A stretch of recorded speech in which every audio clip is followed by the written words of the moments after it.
Finally, after a full bye week, the New York Giants are gonna play football again. Oh, man. The Giants are gonna play football again.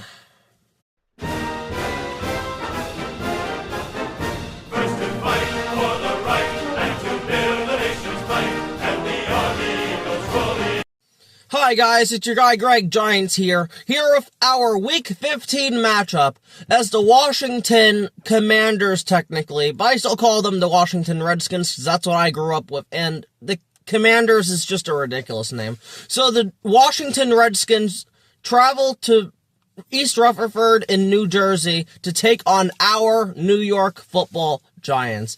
And before I get into the injury report, nobody wants to win this football game. Their fans don't want to win this football game, and we don't want to win this football game. Neither team really does, man.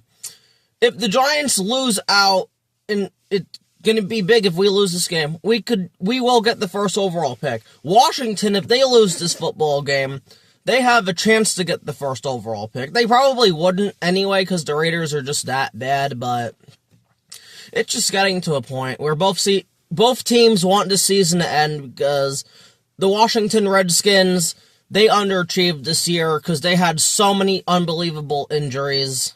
Jaden Daniels kept getting hurt. McLaurin got hurt for a while. Deebo Samuel got hurt for a while. And they were just never what they were supposed to be. Even in our Week 1 matchup, they missed a lot of time with each other in OTAs because Terry McLaurin contract disputes and all that. But they just never got off the right foot. So they are, I believe, 3-9. Yeah, no, they're 3-10, I'm sorry. This is the only game I haven't done a preview for yet, because I did not do a Week 1 Giants vs. Washington preview, so this is the first time I'm actually previewing this football team. As for the Giants, though, and I don't know if you watched my other video about the draft tanking, I'm actively rooting for them to lose. I'm sorry. I understand a lot of people who want the Giants to win. It looks good. It could carry over next year, guys. Us winning these meaningless games never carries into next year. That doesn't happen. That's not a thing in the NFL. Because these teams end up being different next year. It just doesn't work out, man. Us winning would be stupid, but I understand the people that want to win. I get it. I am not one of them, though. And if you can't handle that, don't watch this channel, but I am actively rooting for this team to lose. I do not want them to win shit. There's no point, man. We need to be picking first overall so then we can trade that pick down and get a haul that could set up our franchise for the future in the long run, but pretty much that's it. As for history, I don't know if I really have any history today. Could go back to when we... You know what? This is actually perfect for this video. The history I have, 2023... We were going for the first overall pick with Washington. That was when Tommy DeVito, Tommy Cutlets, ended up beating Washington, I believe in FedEx Field, with 3 passing touchdowns and all that. And we ruined our chances to get the first overall pick, which then, later that year, it ended up turning into Jaden Daniels for them, their franchise quarterback. And we ended up, in 24, we ended up getting Malik Neighbors. So, I mean, it worked out for both teams, but if the Giants didn't get Jackson Dart, a lot of people would still be regretting that, because I was also one of them people, I didn't want to win that game either, but the defense played elite. Don Martindale was doing his thing. There was just no chance, man. We went on a 3-game heater. We never looked back. Beating Washington, who got Jaden. Beating the Patriots that got Drake May. Beating the Packers on Monday Night Football. It was just stupid, but... And then, I'll go one more since I didn't do a preview for Week 1. 2019. It was the Chase Young Bowl. Technically, I call it the Andrew Thomas Bowl, but regardless, Daniel Jones was going up against, I don't know if it was Kyle Allen or if it, oh no, it was Haskins. It was Haskins. Daniel Jones had the 5-touchdown game. We ended up winning in overtime, 35-28 or whatever, 34-28 or some shit like that. Washington ends up getting Chase Young, who was a massive bust, who I didn't really like in college. I saw his film. I didn't see what the hype was. But then the Giants ended up getting Andrew Thomas, who is now our elite franchise left tackle. So, I mean, when it comes to this, I want to lose, but the Giants have gotten lucky twice now when it comes to not losing the game you're supposed to. Rather, it's getting a Chase Young instead of an Andrew Thomas. Getting a Cam Ward instead of a Jackson Dart. So it's worked out for us, thankfully. But I just want to make sure and just lose the game this time. That's just me. But in this review, I'm going to point out the ways we can win and all that, because I want to do the right thing as a fan. But, again, I just don't want to win, man. If we win, I'm going to be extremely disappointed. But winning helps Dart out. That's the only person it helps, but rather than that, I've rambled enough. I'm going to jump into the injury reports now, and I'm going to start with the visiting team, the Washington Redskins. And we are going to start with defensive end Drake Jackson. With a groin/knee injury, a lot of Washington fans wanted him to play, because they're getting to the point where they just want to see what these younger guys have. I think Drake Jackson was a draft pick for somebody else, and then Washington picked him up. But regardless, that won't be this week. He did not practice on Wednesday. He was a limited participant on Thursday, limited on Friday. Dan Quinn ruled him out today. He is not going to play, so that's a tough break for Washington, because they want to see him play and see what he does, but honestly, he wanted it done shit anyway. He's not beating Andrew Thomas and Jermaine Illuminor, but it is what it is. Moving on to cornerback Jonathan Jones, who's apparently their speed corner with a rib injury, did not participate in practice all 3 days. He has been ruled out. He is not going to play, so just another blow for them in the secondary, because their defense is already lacking, which I'm going to get into later, but this Washington defense can't afford any more injuries, because they just don't have the talent, man. Running back Chris Rodriguez with a groin injury did not practice on Wednesday, but then he was limited on Thursday and Friday. He is questionable. Now, if we want to lose, we need Chris Rodriguez to play. They do have Bill Crosby Merritt, or whatever his name is, or Crosby, I forgot what it is, a.k.a. Bills, they call him. So they don't really need Chris Rodriguez, but it would be nice if he could play. Linebacker Bobby Wagner with a knee injury did not participate on Wednesday. I think that was more of a rest day. Did not practice on Thursday, and then he was a full participant on Friday. He is off the injury list. He is going to play. Quarterback and rookie sensation of last year, Jayden Daniels with an elbow injury. Limited on Wednesday, limited on Thursday, limited on Friday. He has been ruled out. He was ruled out on Wednesday. He was never going to play in this game. And this absolutely sucks. And I'm just going to get into a side tangent real quick. This sucks for the Giants. And I'll tell you why. It's a lose-lose for us. If we win the game, we lose our first overall pick, and it doesn't fucking count because we beat Marcus Mariota and not Jayden Daniels. The only thing is Jackson Dart would be 1-0 versus Washington, but it just, it's at least if he beats Jayden Daniels, there's something there. It's going to be from Washington fans, oh, you didn't beat Jayden Daniels. Thanks for losing, though. It's just stupid, man. But then if we lose this fucking game, which we could, you lost to Marcus Mariota, you fucking bums. So again, that's what it just comes down to. It's a lose-lose for the Giants, man. Absolutely sucks. I wanted Jayden to play. I wanted to see JD5 versus JD6, but we won't see that until 2026. And to be honest with you, I think that's for the best. Gives both teams a chance to heal up. Gives the Giants a chance to make their team better in 2026. So honestly, I think this is the right thing. Honestly, for these two who played an epic college game, which I'll probably just get into next year once they're both actually playing against each other, so. But for right now, Jayden Daniels is not going to play in this game. Moving on to wide receiver Noah Brown. This is like their third wide receiver, fourth, depending on how they view Luke McCaffrey. But he has a groin/knee injury. He was a full participant on Wednesday, full participant on Thursday, and he did not practice on Friday. He is off the injury list, though, but he did not participate on Friday. But the more I look at this injury report, that could just be one of their off days, man. But regardless, he's off the injury list. He's going to play. Offensive backup tackle, swing tackle, George Fant. He was a former Seahawk. I remember him. Really big tackle. I think like 6'8", 6'9", something like that. He has a knee injury.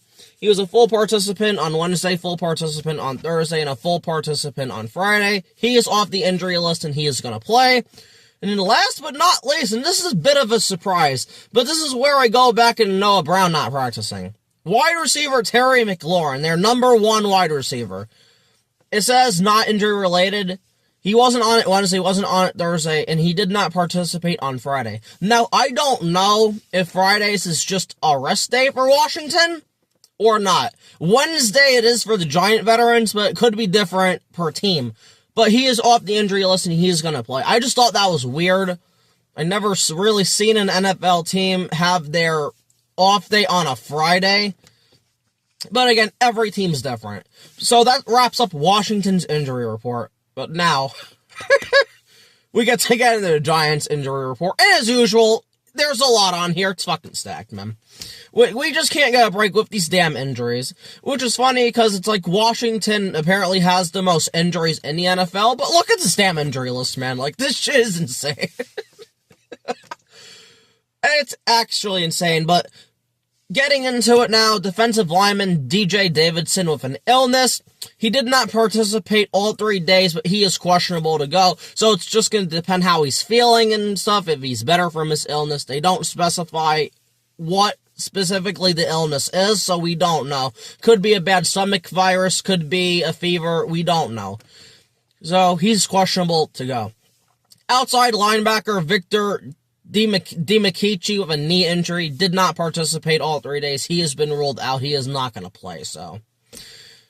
Punter Jamie Gillen is on the injury list for the first time this year with a knee injury. He did not participate all 3 days, and he is doubtful. But the Giants already took care of this. We signed, I think, Cameron Johnston from the Houston Texans practice squad, a.k.a. Bill Burr's lookalike. This guy, if I don't put a picture up, I think I will. This guy looks so much like Bill Burr, man. It's unreal. It's just unreal. I hope he's as funny as Bill Burr, but hopefully Cameron Johnston does well, and he could possibly be our future punter, maybe. That would be nice, but because Jamie Gillen's been asked this year, he hasn't really been good. So let's see what Cameron Johnston, aka Bill Burr, does. Moving on to Nick Jones with a shoulder. Did not participate all 3 days. He's been rolled out. I think he's been put on IR. I think his season's done. I think he underwent surgery, so I don't think we'll be seeing Nick Jones anymore this year. Which is a shame, because when he was in the game as like a 4th, 5th string corner, he didn't do too bad, so that sucks to lose Nick Jones, but hopefully he heals up strong for next year if we end up keeping him. Defensive lineman Rakeem Nunez-Roches with an ankle injury. This is one of our bigger losses now. Did not participate all 3 days. He has been ruled out. Rakeem Nunez-Roches, for his time in, he hasn't done bad next to Dex, but so that sucks that he's going to be ruled out of this game. Wide receiver Gunnar Olszewski with a concussion. Did not participate on Wednesday. Limited on Thursday and a full participant on Friday. This man's questionable. I can't believe this shit, man. This guy literally got his head knocked off by, I want to say it was Christian Ellis of the Patriots, to a point where the New York logo on the helmet, the end fell off. That's how hard this man got hit, and yet he is questionable. Gunnar Olszewski's tough, man. He is a tough SOB. Like, I can't believe he actually has a chance to play. I don't think he will, but damn, to even be questionable is tough. So, damn, man, that's all I have to say. Outside linebacker Kayvon Thibodeau with a shoulder injury. He did not participate all 3 days, and he has been ruled out. I think this is his 5th straight game. Wait, let's see, week 11, 12, 13, 14. Yeah, this is his 5th straight game he's missing. At this point, just put him on IR. Just put him on IR at this point. You don't need him getting hurt. The season's going nowhere. Just fucking sit him, man. It's stupid for both parties, because Kayvon's trying to get a contract next year. And Kayvon's not really going to produce if he's not playing healthy. So it's like, it's just stupid at this point. Hopefully Monday they just put him on season-ending IR and just end it. Moving on to guard Greg Van Roten with a shoulder injury. Did not participate on Wednesday, limited on Thursday, and limited on Friday. He is off the injury list, and he is going to play. Again, Wednesdays, typically for the Giants, are a veteran rest day, so I'm not surprised to see he didn't practice. This is a nothing burger. So, honestly, I think Van Roten's going to be fine. Tight end, Theo Johnson with a toe injury. Limited on Wednesday, limited on Thursday, and full participant on Friday. He is off the injury list. He is going to play. I want to keep seeing Theo Johnson as much as possible, man. I just want him to end the season being consistent. That's all I ask from Theo Johnson. So hopefully he has a big day against Washington's linebackers. Rather, he beats Wagner, he beats Frankie Louvu, whoever it is. Like, I just want him to crush them. Even Jordan McGee, because I think he's their pass rusher, but I think he plays linebacker also. So just beat who's in front of you. That's all I ask of Theo. Cornerback Corey Black with biceps injury. Full participant all 3 days. He's off the injury list. He's going to play, so it's nice to see we're not losing all our corners. So, good on Corey Black for, playing. Wide receiver Butte Collins with a neck injury. Full participant on Wednesday, limited on Thursday, and did not participate on Friday. This is the exact opposite of Gunnar Olszewski. Butte Collins has been ruled out, but at this point, this is nothing because he's like our fourth or fifth, like maybe fifth or sixth wide receiver, honestly. That's what Butte Collins is. Offensive lineman Joshua Ezeudu got activated from his IR window. So the Giants have 21 days to play him, or he has to go back on IR. With a calf injury, full participant all 3 days, he is questionable. I'm just going to be as nice as possible when I say this, and this isn't a shot at Greg Van Roten. It's really not, but if Greg Van Roten can't play 1 week and they're pushing it with him, or they just want to try Ezeudu at right guard, I'm up for that, man. It absolutely sucks Ezeudu got hurt, and he looks like a bust right now, but he looked great in the preseason. Now, we don't know because the preseason's proved it's been a fraud, but I want to see what Ezeudu does these next 4 games, to completely be honest with you. I want to see if he could possibly be an answer at guard for us or not, or if we just cut our losses, man. When we drafted him in 22, I watched his North Carolina tape. I liked what I saw. He was worth a 3rd-round pick. He had some things to work on. He had great feet. Hand placement needed to be a bit better. Strength needed to be a bit better. But, I liked Ezeudu, and I feel bad it hasn't worked out for this young man. But hopefully he could get a chance, hopefully in this game, or maybe these next 3 games coming up, and just see what he's got, man. I'd love to give Ezeudu a shot. Just give him a shot. At the end of the day, who cares? What are you losing by playing him? If it doesn't work, it doesn't work. You just let him go. Or he's just a backup until next year, because I don't know his contract. But it is what it is, man. I want to see Ezeudu out there. Linebacker Demetrius Flannigan-Fowles with a neck and knee injury. Full participant on Wednesday, full participant on Thursday, and then he did not practice on Friday. That is not good. Especially when you're coming off a full practice and you did not on Friday, because Friday is not a rest day for the Giants, like it might be Washington. So, he is questionable. It would suck to lose him again, because we have no linebackers at all. I mean, again, I don't want to win, but still, I want to see Demetrius Flannigan-Fowles out there, because he could be a backup linebacker on this team next year. He's played solid for the time he's been here off the 49ers practice squads. I've liked what I've seen. I want to see more of him. So I hope he can play. That doesn't look good, though. That's not a normal thing that happens. Moving on to cornerback Art Green with a hamstring. Full participant all 3 days. He is questionable to go. Because hamstrings are tricky, so I understand that. That shit could get re-aggravated the next day. 20 minutes, it doesn't matter. You got to be careful of hamstrings. So he's questionable. That's the right approach to take. Linebacker Darius Musa with an ankle injury. Full participant all 3 days. He is questionable as well. So, So that's, yeah, so we'll see if he ends up playing or not. Again, I want to see more of our linebackers play. Whether it's Flanagan, Fowles. I just had him. It's Darius Muasau. Guys like that, you just want to see if they can make an impact, man. Because it sucks we lost Micah McFadden in week 1 against Washington. It absolutely sucks, man. But, just going to jump into Micah McFadden for a quick second. Because I don't think we see him the rest of the year. I would like to bring McFadden back. He had a nice 24 and 23 seasons. 5th round pick, homegrown talent. We gotta start bringing those guys back, man.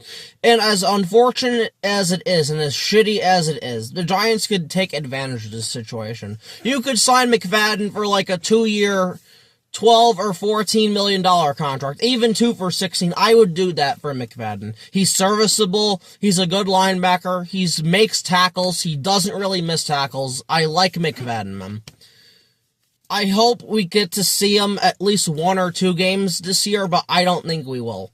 But McFadden needs to be on this team, needs to be a starter next year. Along with 2 new linebackers. I'm just going to say that, but that's all I'm going to say for that. Because I'm going to have a video coming up in like February or March before free agency starts of what I want this team to do. But I hope McFadden gets a chance, man, to come back even for a little bit.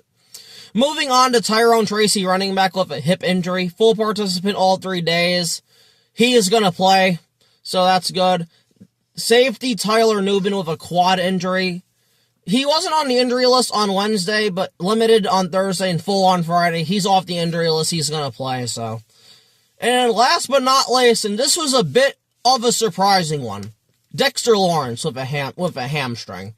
He was not on it on Wednesday. He was not on it on Thursday. He was limited on Friday. He is questionable. I'm just going to be completely honest before I move on.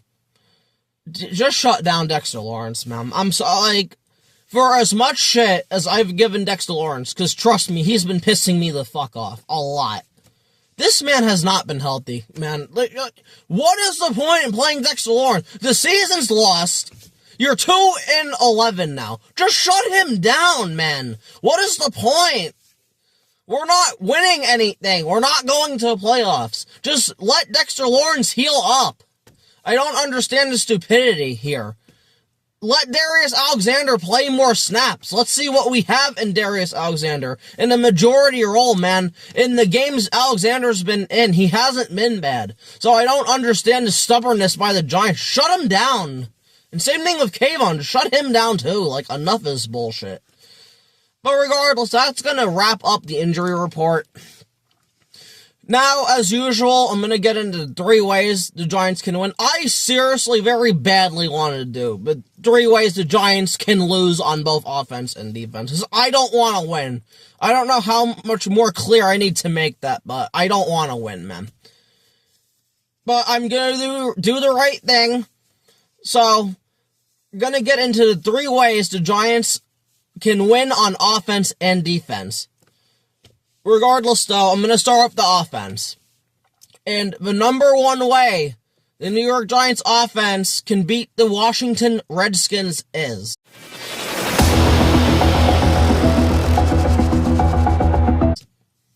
just let Jackson Dart cook their 29th ranked passing defense. That's all you have to. Just let Jackson Dart do it, man.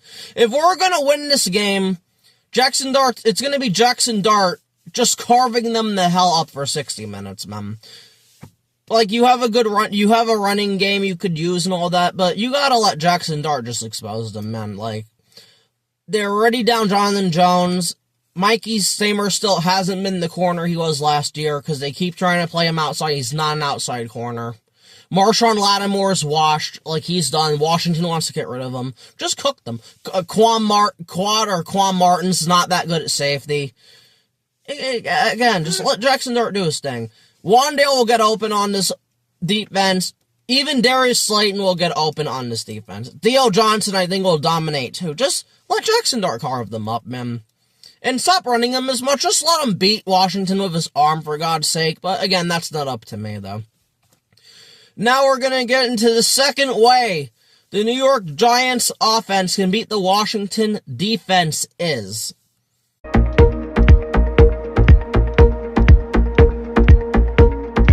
The offensive line needs to bounce back from the last time they played the Washington Redskins, man. That week 1 game, and mind you, this was without Andrew Thomas. I think they had James Hudson at left tackle. The rest of the offensive line did not play well, though. That was one of their worst games I've seen as a unit. That was bad when I went off on them. I said some shit about Jon Runyan Jr. I regret a little bit because I went a little far with him. But that was probably Jon Runyan's worst game as a Giant. That was that bad. And also, they got crushed by a defensive line. Now, they don't have, the guy from Dallas who is now on Washington. He's out for the year. I can't think of his name on the top of my head. Their defensive line's taking a bit of a hit. But regardless, even before that, their defensive line was not good. And our offensive line was getting its ass whooped. Now, you could account Russell Wilson was maybe holding on to the ball too long, but still, like, that's inexcusable. I need to see this offensive line dominate this Washington defensive line. Rather, Dan Quinn's calling plays or not. Because usually Dan Quinn's scheme owns the Giants, rather it's Dable, it's Kafka, but I need to see the offensive line bounce back, and I honestly think they will, man. Especially with Andrew Thomas back here. I don't really see them doing much, unless they bully, like, the guards or whatever, but Washington doesn't have the defensive talent. They really don't, man. That's the thing with Washington. Their defensive line is Their linebacker core, I like it. Frankie Louvu played like an all-pro last year. Bobby Wagner was awesome for them. But rather than their linebackers, the rest of this defense, especially that defensive line, shouldn't do a thing. I mean, you have Daron Payne, but you could just do to what everyone does to Dexter Lawrence, just double and triple team him. But moving on to the last and final way the New York Giants offense can beat the Washington defense is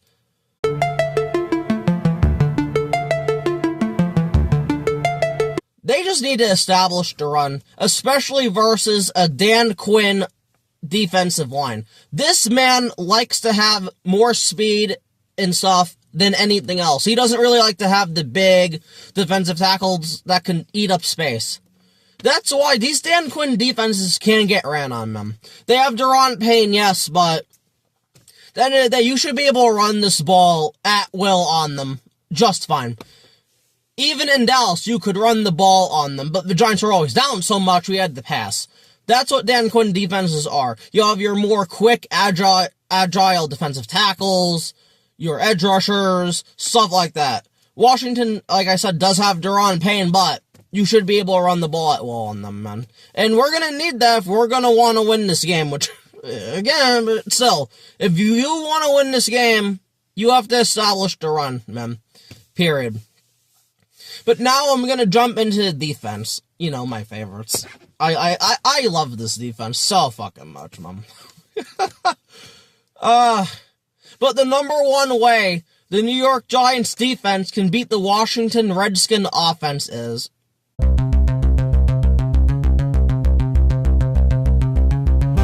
and this is just, how many weeks have I had this up now? 5 or 6? Stop the run, man. You have to stop the run, period. Because Marcus Mariota, their backup quarterback, he can run the ball. Bill Crosby Merritt, a.k.a. Bill, he can run the ball. Chris Rodriguez can run the ball. And Washington's offensive line is a good unit, man. They have one of the better offensive lines on paper. Laramie Tunsil's a beast. Chris Paul, left guard, beast. I forgot their center. I can't think of him right now. Josh Connerly Jr., right tackle. Good. He's had his struggles, but he's a backup. He's a rookie tackle. He'll get his stuff together, but their offensive line has not been the reason they've lost, man. It's going to be very hard for this Giants defensive line to go up against that Washington offensive line. I understand that, so. But if you want to win, you have to stop the run. They will run the ball at will on you. I think they're the ranked 7th offense in the league. And with Marcus Mariota in, they run the ball more. With Jaden Daniels, Cliff Kingsbury will try to be Superman and have him do everything, but now with Marcus, man, they will run the ball. So it's up to Abdul Carter, Dexter Lawrence if he plays, Brian Burns, Roy Robertson Harris, since Nunez Roches is out, to stop the run. If you don't, I don't really see them winning this game, so that's it. The second way this Giants offense can beat the Washington Redskins defense is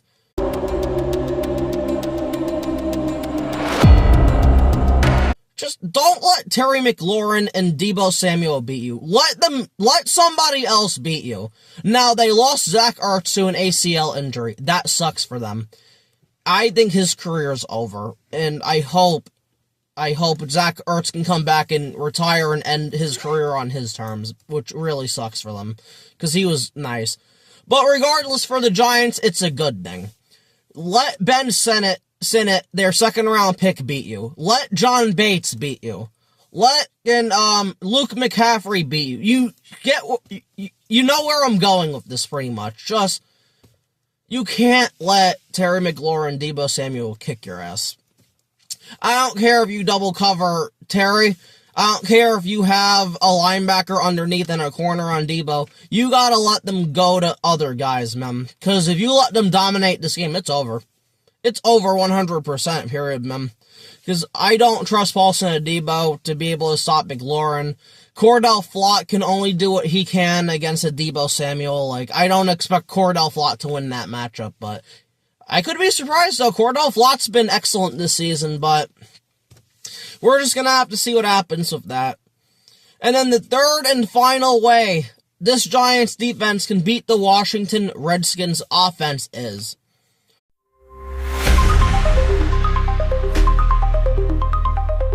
Charlie Bullen needs to send pressure all game, man. Rather, he should be sending 5 to 6 almost every play. That being against a run on run blitzes or just flat out pressuring Marcus Mariota. We all know his secondary's not going to cover anything. So even if you send 3 or 4, it's not going to do anything. Confuse the Washington offensive line. Make life hard. Make Marcus Mariota beat you. Make him make quick decisions. That's one of the only ways you're really going to win this game. If you give him time, he's a veteran in this league. He's been in the league 10 years. He knows how to carve up defenses. Again, that's why he's still in the league. So, end of the day, you gotta send pressure, man. Like, make Terry McLaurin go one-on-one with somebody, and make Deebo do the same thing. Make Marcus Mariota make a quick decision, rather it's whatever. I need to see that all game, though. And I want Charlie Bullen to do well. I really do, man. I really do, because I'm tired of everybody blaming the coaches for everything when the players need to be held accountable more than they are, and it makes me sick. So I need Charlie Bullen to have a game and to prove himself, man. Like, that's what I need to see. But that's going to be it for that. Now I'm going to get into my next thing. And I didn't know if I was going to do it this week, but fuck it, I'm doing it. Just because I have tremendous respect for this opposing player. This is my individual matchup of the week. And this was an easy one for me, man. Is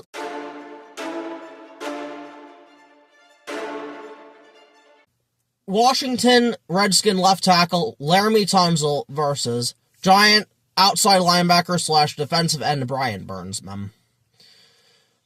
I love Laremy, and I'm just going to get into this for a second. I love Laremy Tunsil.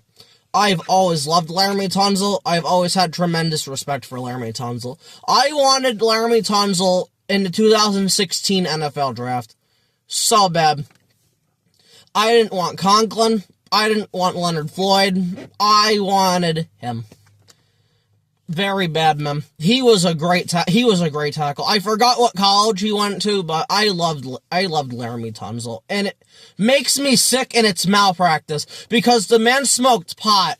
Because that video on draft day, the Giants didn't go with him and picked bum-ass Eli Apple. And again, it ends up working out because 4 years later we picked elite franchise left tackle Andrew Thomas, but could you imagine this team with Laremy Tunsil at left tackle and then Andrew Thomas at right tackle? I would take that shit, man. So again, Miami picked him first. Then they traded him to Houston. And then Houston in this offseason traded Laremy Tunsil, a franchise elite left tackle, to Washington for nothing. And that's what aggravates me. I didn't care about what Washington did. I didn't care about Marshawn Lattimore. I didn't care about Debo. The Laremy Tunsil one hurt me. Because I love Laremy Tunsil, man. That shit hurt. And Houston's paying for it because CJ Stroud got hurt because of it. And just, I don't know why Houston would do something that stupid, but regardless, I'm going to get into this, and I'm going to start with Laremy Tunsil. I am using PFF for this just because I have nothing else to base it off of, but I didn't need PFF to tell me that Laremy Tunsil was a great tackle. I already knew that, so Laremy Tunsil stats on the screen. He has an 83.8 overall grade. That is 8th out of 82 eligible tackles. Again, I just love this man. Washington stole him from Houston. It makes me sick. Because nothing like that can ever happen to Giants. Never. Never. Regardless, though, his pass blocking grade is an 88.3. That is 3rd out of 82 tackles. The man is a fucking beast. He's so good. Like, he's so unbelievably good. But now the downside, a little bit of Laremy Tunsil, he is not the best run blocker, but still above average, though. He has a 74.5 run block grade. That is 23rd out of 82 tackles. The man is just, man, it's just, it doesn't matter. I'd rather my left tackle be an elite pass blocker than a run blocker. Again, I don't need that shit. This is more of a this is a passing league, so give me that over the run blocking. Then, 2 sacks allowed. That's 22nd out of 82 tackles. And then lastly, and this is a big Laremy Tunsil problem, this was even evident early in his career. He has 8 penalties, most of them holding penalties. That is 68th out of 82 tackles. That is just what this man does. That is his one fault, is the penalties. And that's a reason why I have Andrew Thomas above Laremy, because Andrew Thomas, he will have a holding penalty maybe once in a 5 or 6 week span. And the one of, like, I think the 2 of them called on him was a bullshit holding penalty regardless. But that is a problem with Laremy. He will have unnecessary penalties that hurt you, so. Again, it's just, the guy's a beast, man. I love Brian Burns. I don't expect him to do much here. And they honestly might just put him on Connerly's side and might just put, Abdul Carter on Laremy Tunsil's side, which I would also like to see too. That would be nice for Abdul Carter, Mr. I'm gonna miss meetings and be entitled and shit. If he could get a tackle off of, get a sack off of Laremy Tunsil, but, you know, but also, hell will freeze over when that happens. Jumping into Brian Burns now. He has a 73.6 overall grade. That is 32nd out of 112 edge rushers. Again, these last 2 games, he has not registered a sack, but I kind of expected this from Brian Burns, but he's had a career year, man. And I loved the Brian Burns trade when we made it. I just wish we had more players like Brian Burns on this defense, because he's the only player on this defense I like right now. The rest of them can go fuck themselves. He now has 42 pressures, that's 20th out of 112 edge rushers. Again, just fantastic, man. That's all I can ask from Brian Burns. So he has good pressures, but what about the sacks? Because you all know me. Unless the pressures or the pressure directly affects the play, makes it a negative, I don't care about pressures. But the man, actually, unlike Abdul Carter, backs it up. 13 sacks. That is 2nd out of 112 edge rushers. The only one ahead of him is Myles Garrett, who has 20 sacks. Because Myles Garrett got like 9 or 10 sacks in 1 month because he's an animal. But I love Brian Burns, man. I hope he can get to the 15 sack thresh mark. That would make me happy. He deserves it. He deserves a team that wins. And it absolutely sucks for him that this is the team he gets traded to. I feel bad for Brian Burns, man. It's fucking, that defense, they're a bunch of scrubs. They fucking suck. And this is the only guy on this defense that tries and gives a damn. So I appreciate Brian Burns, and I always will. Jumping in now into the X factor of the game. This one was a hard one for me. But I need this particular player to start doing shit and start bouncing back. And the X factor of this game, for me,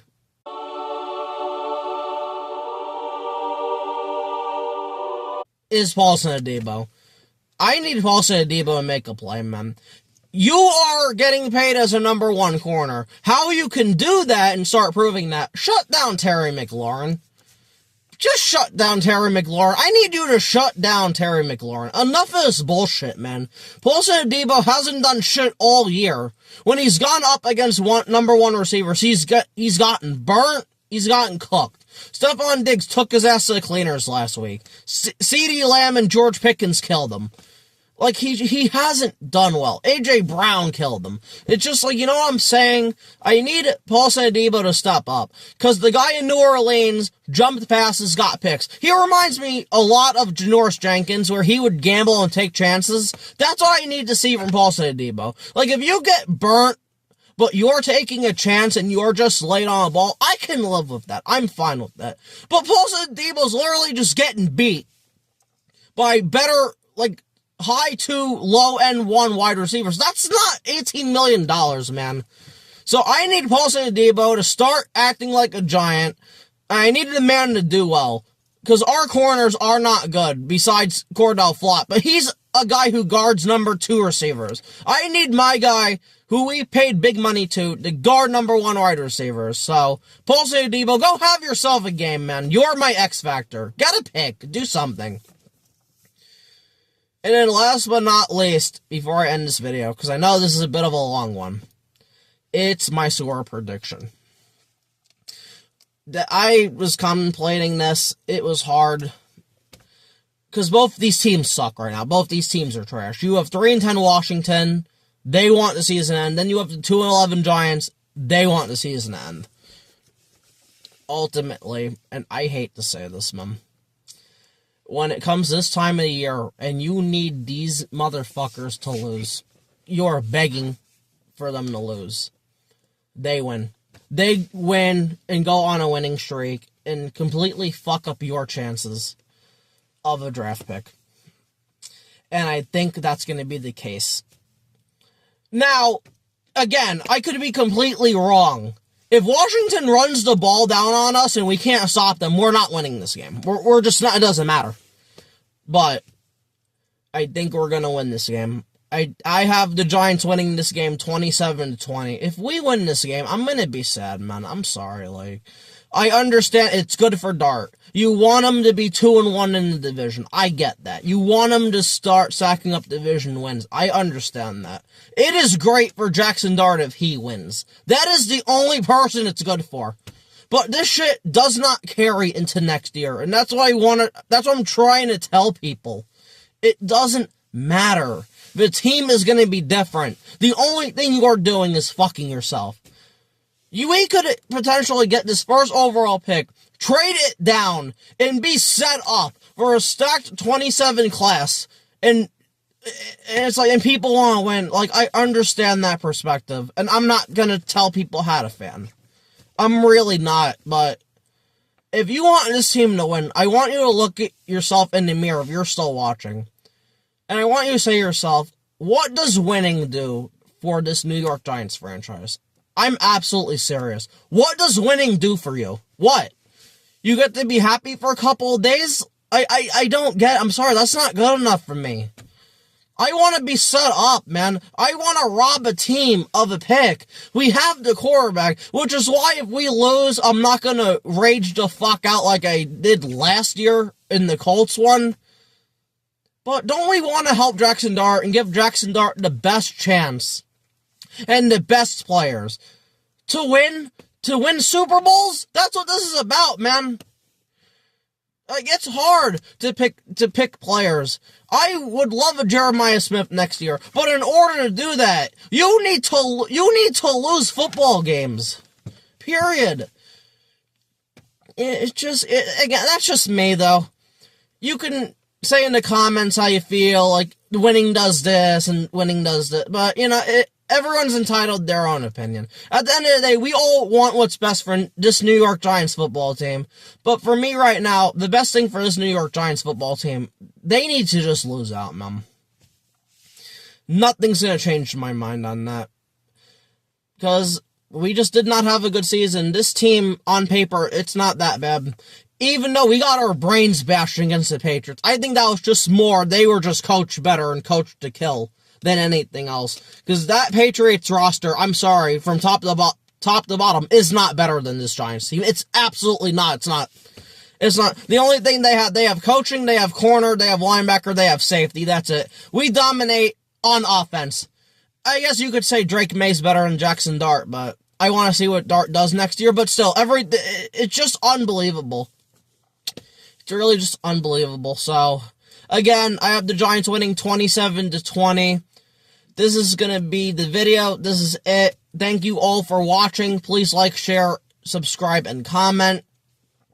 Tell me how you feel. Tell me if you think the New York Giants are going to win this football game. Or if we're going to lose this football game. So, thank you for watching.